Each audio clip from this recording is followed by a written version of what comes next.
Do you let him lead, or do you sit up there and challenge him every chance you get?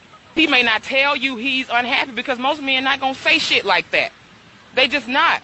Because you've made an environment to where they can't even talk to you, so they can't tell you they not happy. So now that black man want peace. Do you know how to give him peace? Has anybody ever taught you?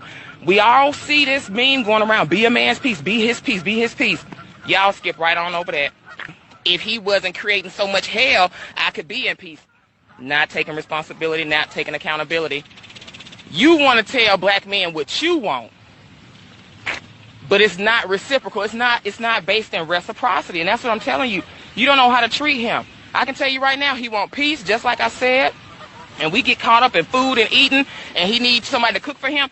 Well, yeah, you need to be nurturing. That's what that means. We ain't talking about you cooking these old fat, nasty pork chops and all this type of shit that's going to kill him. No, we're not talking about that. We're talking about something deeper than cooking. How do you nurture him? Now, he done went out there and worked hard in a white supremacist society all day long, came back home without getting shot and killed. He made it back home. How do you make that a soft place for him to fall? That's what we're supposed to do as women with our feminine grace. We're supposed to make a soft place for our men to fall, honey. You cannot expect these black men to be your hero, to come swoop down and save you when you battling with him. You his enemy. You his enemy. Like, he got to fuss and argue with you about everything. We can't even get you to attract good black men because you can't even accept the fact that what you look like has a lot to do with your level of attraction, your sexual market value. They ain't attracted to that. Somebody lied to you, and I can tell you right now, that was your pastor. Over 50% of the single black women population, they single as fuck, but they all churched up. And we don't see the correlation between that. White Jesus is your husband. And if that's the case, then how you treat him? You don't have to do shit for Jesus. Think about it.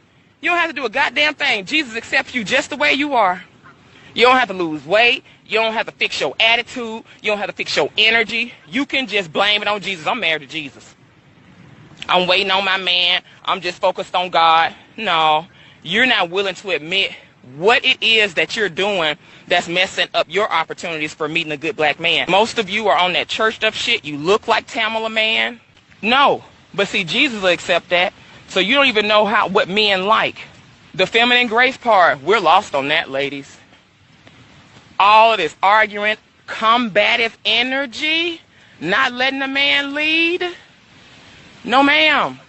Y'all didn't know not to get into the nerds. Y'all didn't know the nerds, the black nerds, the brilliant guys was the ones to check for. Maybe y'all went to a fucked up public school or something like that and didn't get education early on, and you didn't value education and being intellectual.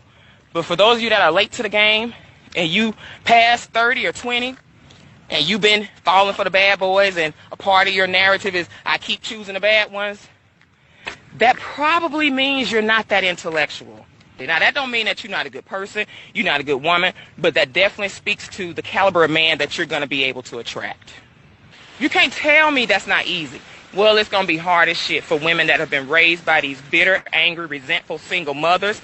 If they have a group of girlfriends that are bitter, angry, and single and resentful toward the black man, it's not going to work. That's why your whole spirit is not even calibrated for kings right now. Your spirit is only calibrated for fuckboys right now because that's what the energy you're leading with. You focused on that, what you don't want, the type of men you don't like. Ooh, when men do that, oh, girl, it's hard out here. Those type of thoughts are in your psyche. That becomes who you are. So as the within, so the without. That's the experience you're going to create.